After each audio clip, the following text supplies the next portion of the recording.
After my last video on property photography, I got sent this video to give a review of, or to add my thoughts and criticisms of another photographer here. So this guy, I've literally just started the video. I was told to look at the comments beforehand. So, like what I've heard so far, he seems. Hi and welcome in this video. Today I show you how to take great photos of real estate. He reminds me of the guy from Men in Black, one of the aliens. But it's overwhelmingly positive. Yeah, definitely positive. Only a couple of negatives. He's got 300,000 subscribers, so I'm like, look at this intro. Nice. Very cool stuff. Okay, I've been told to read the comments. This video should be called How Not to Make Money Shooting Real Estate. Okay, thank you, mate. I'm definitely selling my mansion. So, negative, then positive. Appreciate your video. You're funny and professional. Okay, so that's good. Really excited. Oh my god, are you serious? Ooh, okay. Good content. Lots of support from India. Love your videos. Perfect timing. Ben, blah blah blah. Amazing. From Nepal, cool. Lots of good stuff. So it seems there's quite a few. That's a joke, isn't it? Go and watch Mike Kelly's tutorial on this. So there's a bit of people not giving the best love for this. Let's see what this is all about. No matter if you want to take photos for yourself, or you are a real estate agent, or you have some holiday property that you want to rent out, you need some great photos. And I show you in this simple video how you can get the most out of your property. Tip number one, if your property looks something like this, a total mess, you should clean up. Spot on. Okay, I wouldn't disagree with that. If your property, granted, in most cases, properties should be cleaned up before it should be presented for you. But if it's not, get busy getting tidying up. With car photography, maybe you've seen the video. I talk about the same stuff here. Clean up everything that it looks great from the eye already. Nobody wants to come to a place that looks just like this. Everybody wants it nice and clean, just like in a museum. And you should do it now that we can take better photos afterwards. Okay, so nothing to argue with there. That's a lot better and it's definitely worth the work. Different than landscape photography, I would recommend you when you want to shoot real estate, especially from the outside, shoot it with a blue sky and during midday. So when the sun is up, shining directly on the house, you get nice colors. And in this case, it's a typical Mediterranean villa. You have a nice pool in the foreground, and you don't want to photograph that with a gray sky, moody, dark clouds. It's bang on, spot on. Yeah, first 2 points there. So cleaning up, spot on. Second one, blue sky, works great. Midday shots, usually the best. Additional point of the midday photography, depending on where you are in the world, is that it means that the sun isn't blaring into the windows. If you're shooting early in the morning or later on in the evening, you can get beautiful landscape shots. You can get great maybe garden shots or locational shots. But for inside the property, when you go inside, if the sun is just beating down into a window and reflecting off things, that can definitely cause more of a difficulty in shooting internals. So yeah, midday shoots are spot on. So yeah, I'm with that. It's not freaking Norway. It should be a holiday property, so you should photograph it just like that. I take a photo now, just from that standpoint here, or viewpoint here. Just take a lovely shot. Good. Can't complain about that. However, he hasn't cleaned all the way to the back, so there's a little bit extra to clean there.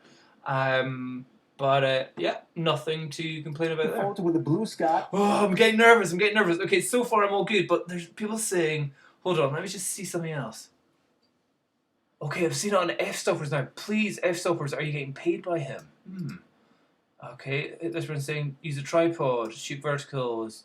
Your job is not to make art for is not to make art for forget this foreground nonsense. Okay, I haven't got to that yet. Okay, I should read the comments. Should read the comments. Was it okay? So far, so good.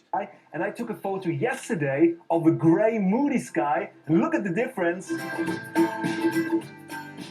Perfect. What are the two properties you would rent for holiday? Tip number 3 is look for a nice foreground. Just like in landscape photography and real estate photography, a foreground is also great. It does not have to be sharp, it can be blurry in the foreground. And in my case here, I looked for a nice colorful bush. You can just take some green leaves as well. That would work perfectly fine. What I will do now is I just go here all the way in the bush. I just lay really in the bush. The more the better. Take off the sunglasses to see better, but honestly, it's so freaking hot. I'm sweating right now and it's hard to see without sunglasses, but through the viewfinder it's okay. So I just go in the bush and then click the photo. Oh, okay. Wouldn't agree with that. Wouldn't. Real estate photography here. We're going for real estate. No, definitely wouldn't advise shoving yourself into a bush to have plants take out most of the image. To the nice flowers. No. That looks amazing. Look at the photo now and look at the photo before. Just yes. Same blue sky, same property, but some flowers, some colors. Looks amazing. No, we got that a bit wrong. I would say if you're shooting stuff like that, maybe if there was like a pop of colour inside a property or outside a property, if there are like nice flowers in the front of the house or something, that's fine to get them in the shot, but not to be in the flowers.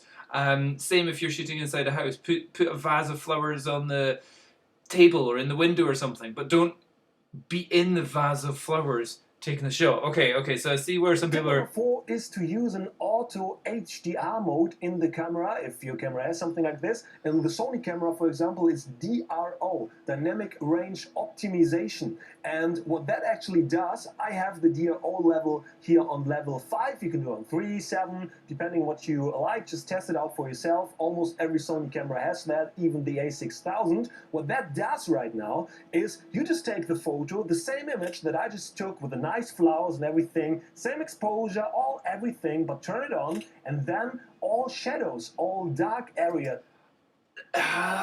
Again, not advice I would say to use. If you are advising somebody who is not going to be editing their photos, if they're going to be going straight from camera to upload, then actually maybe it's okay for externals. No, I wouldn't use it for internals. It's never really going to work. But if you're, if for some reason you are unable to edit your photos, but you never even have that option. Like, let's say you're shooting with this. This camera has the Panasonic GH4 has that in one of the like art filters or something. If I were then to export the JPEG, I can Wi-Fi it to my iPad or something. So I'm not even going to computer. I'm just going to Wi-Fi the JPEG to my iPad. I would still edit somewhere in the photo sections before I upload anywhere there. But would that save a bit of time? Yeah, okay. I would say HDR is not a thing to really advise people to do. It's something to let people know if they have no other option. If they need to be at that property, take the photos, send them as they're taking the photos in the same 10 minutes that you've shot a property kind of thing. But not as a, this is a great idea. In the image appear brighter. It's and just on the JPEG. In the image, you get nice colors, you get a nice dynamic range in the image without editing. It's only on the JPEG, so when you photograph JPEG, you don't have to edit, you don't need edit skills. It looks amazing already out of the camera, and you can still edit, but on the raw image, it does nothing. So it's just like you pull the shadows up in your raw image. But without any image editing skills or any raw skills, you just can do it DRO on the high level and then just put it on JPEG, take nice images. That is controversial. That is definitely controversial. Not advice I think that would be generally given out there, because the advice would always be edit your photos. But if you're talking about let's say a GWAC guy with a camera, that might actually help their images just a touch. Maybe if they're not shooting raw and if they're not editing. I don't know. Okay, now he's indoors. Okay, this is going to be a bit more interesting. Of course, you can't only take outdoor shots, you have to take interior shots as well, and that, I can tell you, is pretty difficult for most of the people. Of course, not for us, because I show you how that works. First of all, I need to clean up here as well, but even more important, you need a lot of light, because with a lot of light, everything will look much better, and it's better to photograph. Yep, can't disagree with that. Yeah, if you're going into property, open what's that, hurricane shutters that they've got there or something for during the purge. I don't know. Don't have them very often over here, apart from over shops, so people don't smash windows. But yeah, we'd open them. Generally, curtains and blinds, we would open them so that they're kind of going from dark to halfway, most of the light coming through, but still showing off the blinds. You know, a lot of landlords may pay a lot of money for nice fancy blinds, so you always make sure you show them off. Then a speeded up edit of him tidying up. Okay.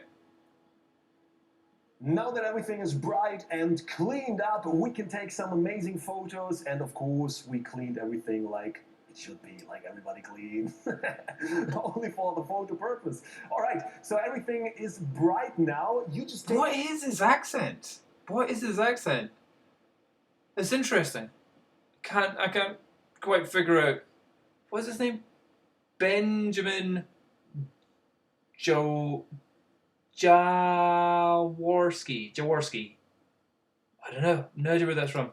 Take your camera, and what I did not mention so far, you better take a wide-angle lens, because I've never met a person with his accent, so don't know where that's from. Yeah, wide-angle lens, spot on. with the wide-angle lens, you get a lot of space in the room on your image. And when you don't use a wide-angle lens, it's just like a cropped image, and that usually don't give you the feeling that it's a huge, nice, and open space. And with a wide-angle lens, you can see a lot of details and a lot of surrounding in your room. In my case, for example, when I'm on 16mm full frame or on APS-C 10mm, 11mm, I can see the globe there, and I can still see all the nice sofa there in the right-hand corner, and I have the chimney here in the middle, which looks amazing. Fireplace. So when I just take the photo now, like most of the people do, it will look something like this.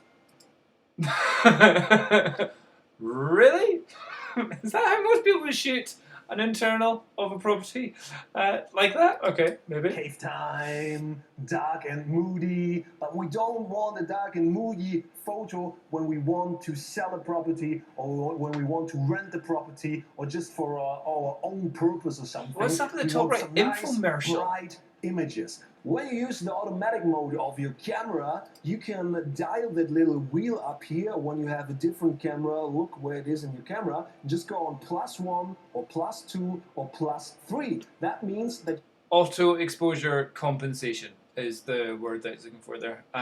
Yeah, the +3. the camera automatically overexpose, and overexposure means that everything is brighter than it should be, but in this scenario here, everything should be very bright and brighter as it usually is. And when you then have a blurry image, it is because of your shutter speed. So what you need then is just a tripod, put the camera on the tripod, and then take the image, and then everything should be fine. Boom! Okay. Yeah, that's yeah, so you said use a tripod. That's fine. +3 auto exposure compensation.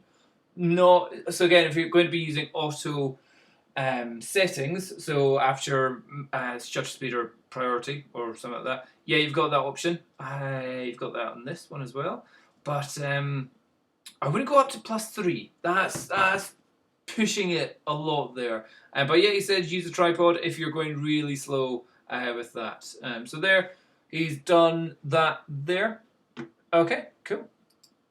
Look at the difference. Where do you want to live? In the nice, bright, and open space area, or do you want to... No, he's going for a bit more of a funky angle. Is that a bit of a funky angle?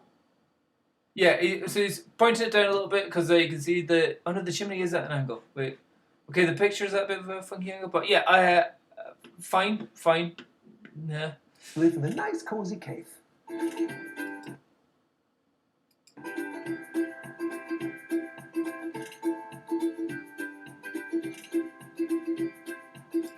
Uh, uh, that is getting too bright. So if you look at how blown out that is over there, that is super duper bright.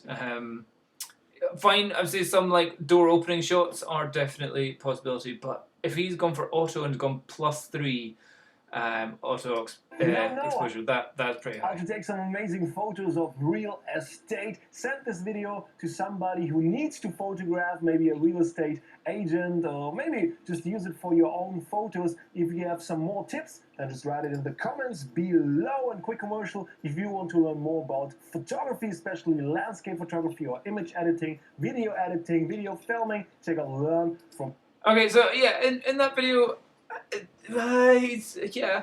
he'll definitely have annoyed some of the other photographers. Wait, hold on, let's read. Seriously, I don't want to slam a person trying, but he may do a fine job at landscape photography, but there is so much wrong with his real estate photography tips. Verticals were all over the place, and no mention about them. Was there? That didn't spring out too much to me. Let's see his internals. That was kind of straight enough. It's a bit too low down, but otherwise, okay. That one, no, it's kind of pointing down the way. It's not massively sticking out. What about his externals? Were they? Flowers and everything. Yeah, that one was a bit of an angle, but he was shoving himself into a bush, and he was talking about how he was using HDR there, so there's no editing kind of going on. But yeah, okay, he didn't mention that. I get that. Having that bush take up a quarter of the frame and +3 stops exposure compensation. No, cool. Yeah, so I'm spot on with this Michael guy there. If I was going to share a video, it wouldn't be this one. Anything by Mike Kelly? Yes, that's who you need to get your real estate architectural tips from. Cool. He did mention clean up the property. So there's one bit of good info. Sorry about the rant. This video just contains a lot of bad information regarding real estate.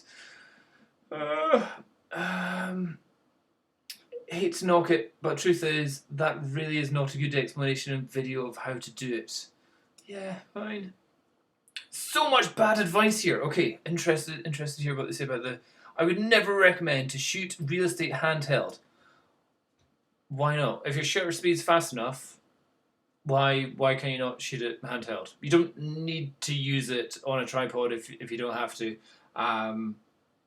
That's just another thing you need to carry around, and all cameras can shoot. A lot of lenses also have image stabilization or optical stabilization and sensor stabilization, so you can easily handheld to like 1/10 of a second. And if you're needing a longer exposure than that, your settings are wrong. Anyway, always shoot on a tripod. Do you have to?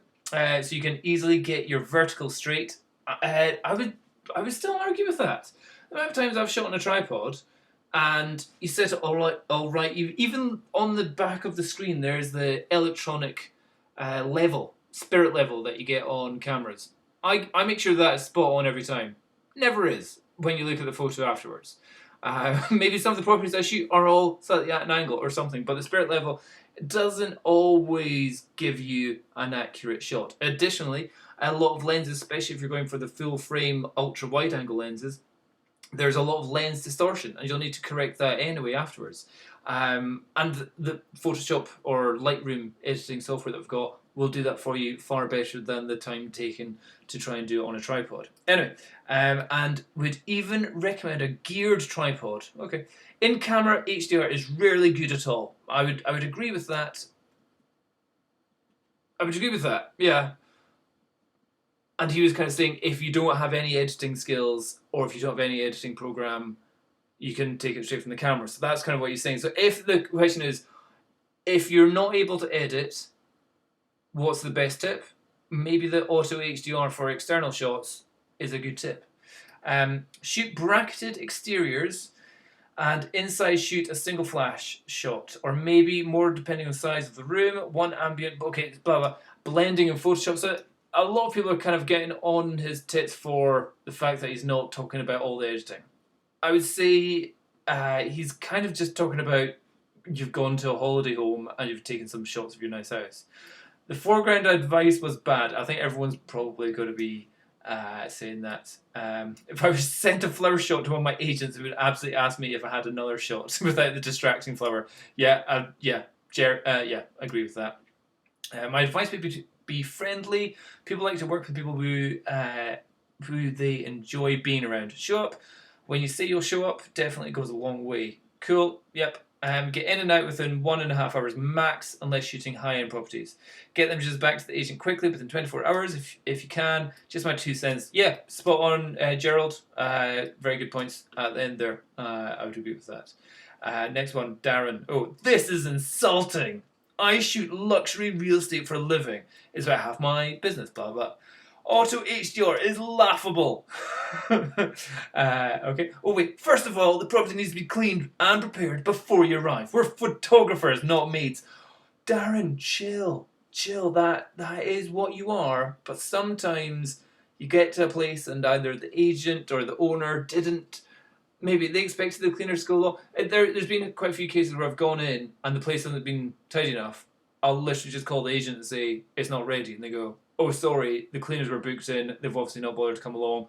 Postpone it till the next day." It's not necessarily that people are doing it to annoy you. It's that some things got delayed or something, and it's just not ready. So sometimes it's just a case of just let them know, and then you shoot it the next day.